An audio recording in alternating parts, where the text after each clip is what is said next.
I'm from Virginia Tech. The area that I work in is focused on research services and health sciences libraries. So many of my examples will come from those areas. But I'm excited to talk with you all today and learn about what you all are seeing in AI in research libraries, what your experiences might be, whether you're in libraries or coming to this as someone in research or in an office of research. So to start out with, if you don't mind adding in the chat, maybe your name and your perspective. Are you working in libraries? Are you working in research institutions and interested in engaging with libraries for research support or research partnership? And what are some things you're looking at in AI for research these days? So I'll give it a minute or two so people can share a little bit in chat. Okay, great. I'm seeing educational technology. That's a huge partner for us here at University Libraries at Virginia Tech as well. And I think most academic libraries would say they partner closely with educational technology and instructional design. We often overlap in sharing training on how to use different types of technology in instruction, teaching, and research. I'm seeing, oh, great, lots of library colleagues here. So you'll see that this presentation is heavily bent towards the United States. There's a couple examples in there from other areas. So I'm excited to learn about what you all are doing in your libraries. Looks like there are many people who are doing all kinds of different things in libraries: medicine, research, support, cataloging, academic liaison. Wow, in foreign languages. So, excuse me. Yeah, Ginny, for whatever reason, I see still like two screens overlapping. I'm not quite sure if you have. Yeah, okay, perfect. Thank you. Oh, okay. Sorry about that. I didn't realize you all would see. I just had the chat up. Let me see. Okay, well, maybe I'll go back and forth to the chat. So I can't see the chat when I have it in this view that you can see the screen. But thank you so much for sharing. And also please feel free, excuse me, later on in discussions to unmute and share verbally as well. So to get started, this is kind of a general sense of what I'll cover, some ways that libraries are leading the way in AI for research or in exploration for possibilities, within strategies and policies in research institutions, as well as specific support services within libraries. And then I'm going to carve out some time so that those of you here from libraries can share what you're seeing, either at your institution, what you all are doing, or things you're seeing at other institutions in your area that you'd like to highlight. Then we may go into small group discussions, or we might just stay in this larger room, depending on how everybody feels, and maybe depending on our time. And then if we do break out into discussions, then we'll have a little time group to share back. And a quick wrap up at the end. So this was one, excuse me, the only example that I have in this particular presentation of an AI generated. So one thing that libraries are involved in different ways is testing and being part of pilots for different enterprise AI implementation in research institutions, trying out these tools along with colleagues and sharing how they're working well, concerns or issues, how much they are increasing efficiency, and where there may be limitations. So we're currently piloting Microsoft Copilot and also ChatGPT EDU. So this image here was made with Microsoft Copilot. And before I get into some examples, I thought I'd share a little bit about a fairly typical kind of roles for libraries within United States research institutions. This, I believe, corresponds, at least in some ways, with libraries in the United Kingdom and other areas, but I'll focus on the environment that I'm familiar with here. So we partner across our institutions from the level of the university. We work closely with our Office of Research, providing, we are partners in implementing our research information management system, whether that's back-end configuration, support for faculty and others to input their data and pull it in the most automated fashion possible, while curating it as well individually. We partner with faculty affairs and faculty senates to develop open access and data sharing policies. We support scholarly identifiers for research funding and support a variety of tools and services for research impact. We also work with colleges, departments, and programs more closely to provide guidance or help co-develop research skills within curriculum, provide guest lectures on information literacy, research tools, training for faculty, graduate students, or undergraduates. One example of specialized training that librarians might provide is for IACUC. That's our protocol for animal research, which requires conducting a thorough literature review. So that's one example where libraries partner closely with specific colleges, such as our veterinary medicine college. Individual researchers, research teams, and the community.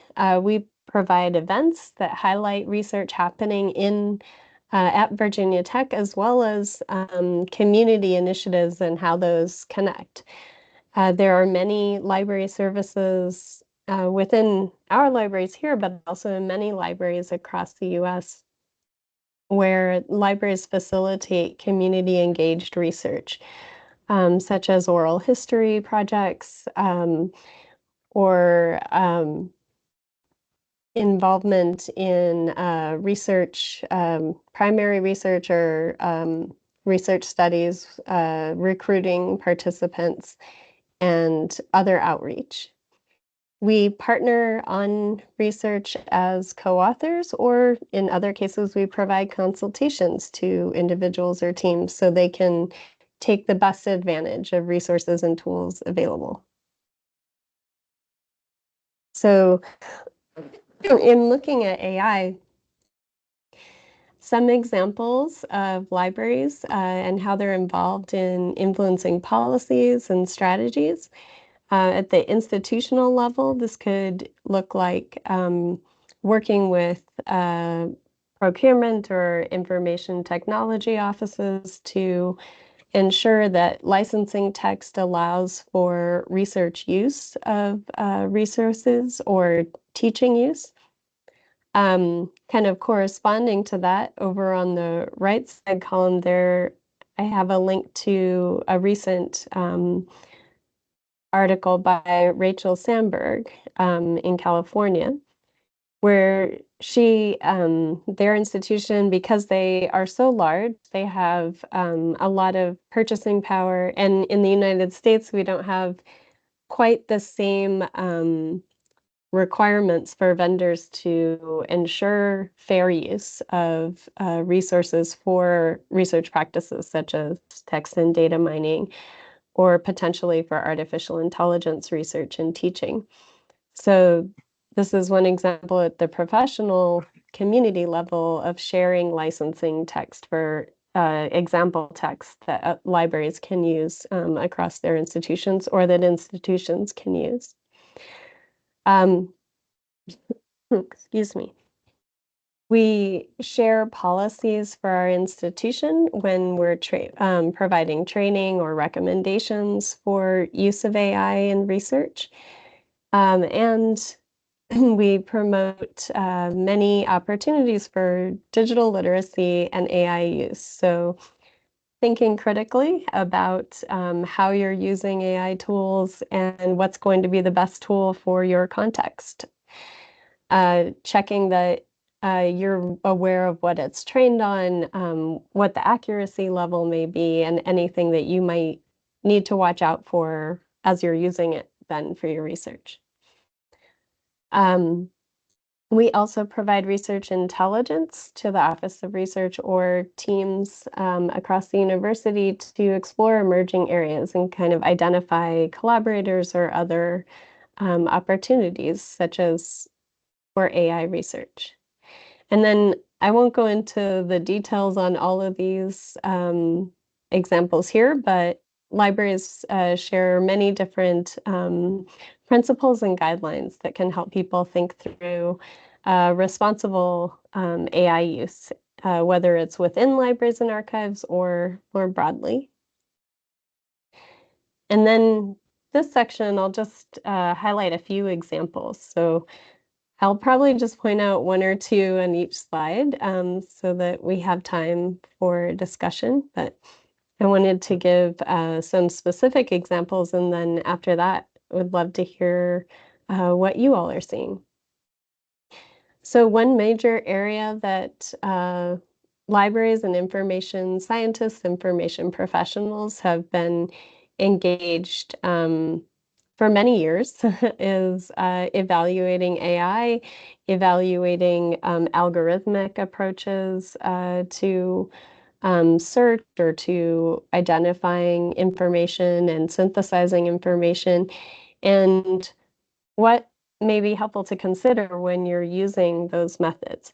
So one of a very well-known work is Algorithms of Oppression, How Search Engines Reinforce Racism by Safiya Noble. That was published, I think, almost 20, not quite 20 years, maybe about 15 years ago now, and is still very relevant to thinking about how, kind of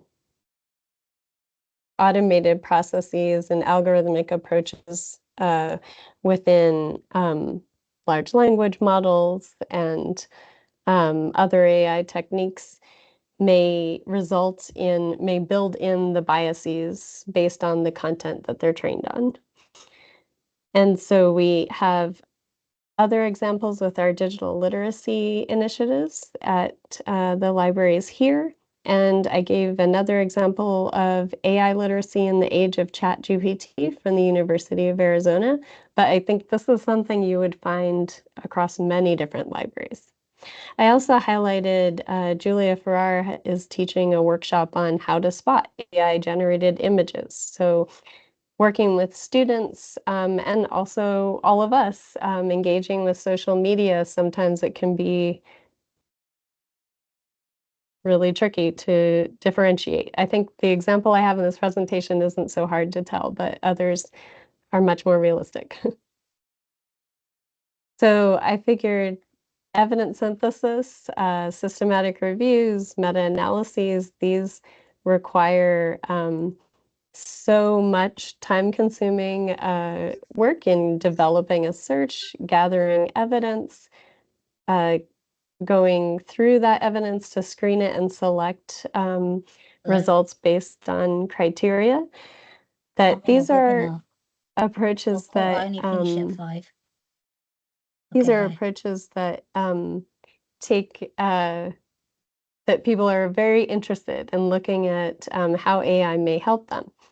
So there are three examples here from the Journal of the Medical Library Association, where librarians are very focused in the health sciences on supporting these types of large reviews that are important for clinical decision making.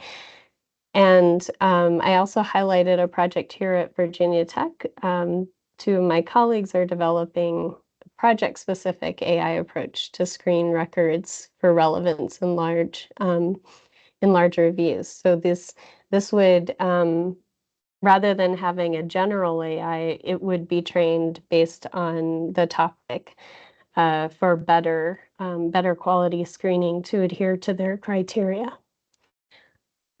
And then for general literature reviews or quick, rapid research results, if you're trying to get the lay of the land on a topic, there's three different examples here, but you can find many library guides that will go through the tools, share their benefits or caveats. This video here on empowering research, in this one, Brianne Kirsch, who founded the Generative AI in Libraries virtual conference that just started last year and is happening again this year. She goes through three different tools and also talks about licensing options at the enterprise or level or other levels. Another consideration for research institutions, of course, is cost and access. And then last is an example of a workshop with slides and a recording on AI tools for researchers and publishing tips to think through different journal guidelines. So I also have an example here from the JMLA's policies on use of AI and how, excuse me, they require researchers to describe how they used AI. So each journal has their own approach to that. Textual analysis of transcripts, of sentiment, for sentiment analysis of big data sets or vast collections. There are, again, many different examples here that you'll find in the literature or simply looking at libraries and how they're using or promoting opportunities to engage with their collections via AI methods. So the British libraries, I found they have this helpful post that goes through many of their different collections and opportunities to use AI for their collections. I also found this example of transfiguring the library as digital research infrastructure from the National Library of Sweden. And this included, they also have another article related to this where they have developed a chatbot for Swedish. So as we see chat exploding, having access in specialized to different languages will likely be another area that will be important to researchers. And I have a couple examples here of projects that I know other colleagues here at Virginia Tech are engaged in, and just sharing their contact information. And then another area that's probably one of the longest running in the research in library literature is looking at chatbots. So libraries are always aiming to help as many people as they possibly can, and yet we're always limited by resources and how many people we can hire, how many hours in the day, and how to meet the needs of very large research institutions. So these are a few examples of how people are looking at building chatbots to address initial questions, basic kind of common questions, and how they're also looking at in this ACRL presentation at the top there, libraries, librarians are also engaged in working with vendors or with their own chatbots to explore how they can improve the accuracy and add to what is the initial result to both better provide accurate replies, um, improve the user experience, and also make it easier for the user to uh, be referred directly to a librarian when the chatbot is not able to address their question helpfully or it's beyond what it can provide. Okay, so I would love to hear from you all. What are some examples, especially those in libraries, but also if you're not working in libraries, if you work with your library, that's a great way to share examples too. And I'm going to escape out of this for a minute just so I can see the chat.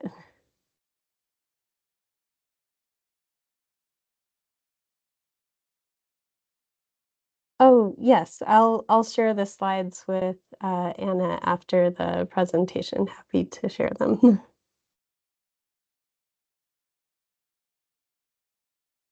What kinds of things are you all seeing in your libraries or in other research assistance and discovery services? Yes. I think we've started using Prima, so exploring evaluating its AI, its embedded AI research assistant feature.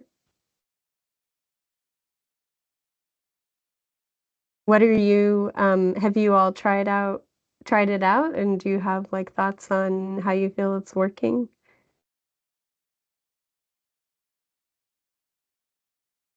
And see initials here, JH, looks like Jody Heat. Oh, great, okay.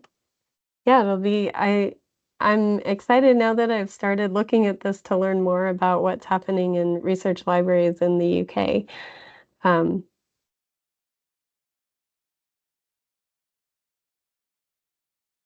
oh, great. Okay, for question-led searches rather than question-led searches rather than keyword-led. Great.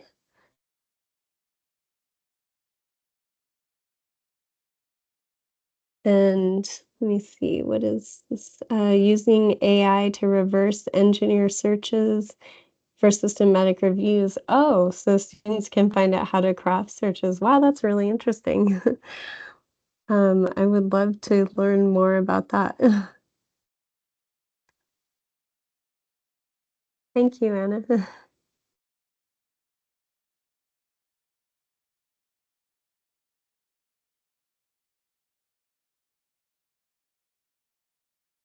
Okay, great.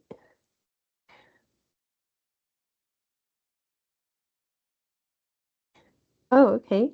Teacher-matic. That is not one I've heard of yet. What's that like? The Shelna Vamadevan?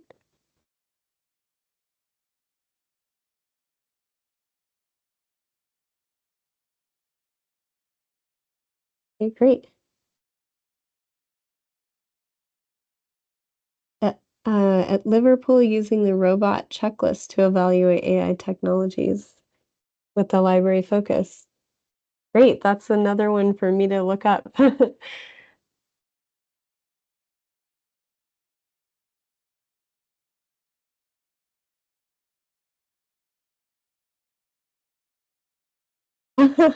Thank you. A summary from Perplexity about the robot checklist. That's great. Okay, for is that for cataloging? I see Lana, is that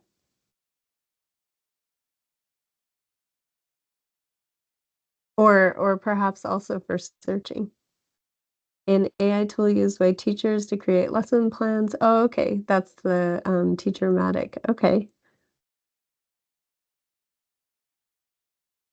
There's a library rep on the internal AI integrity committee.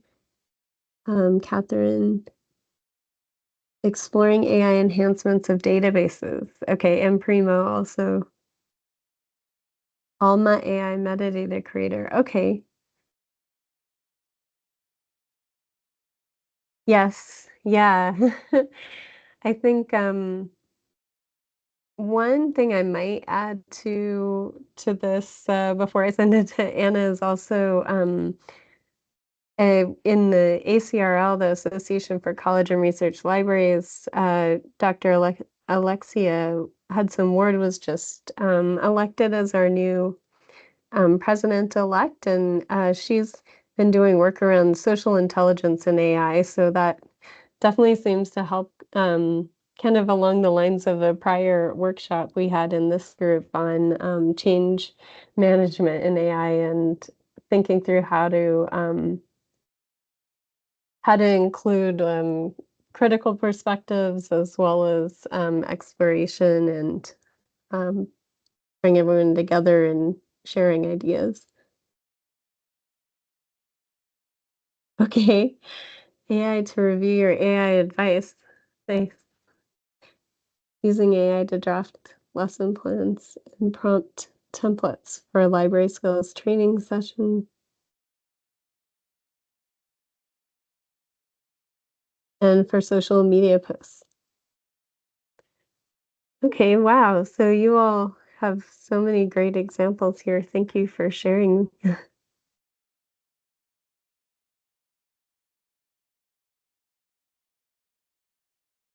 Well, we do have time still to do small group breakouts if that sounds like it would work, Anna.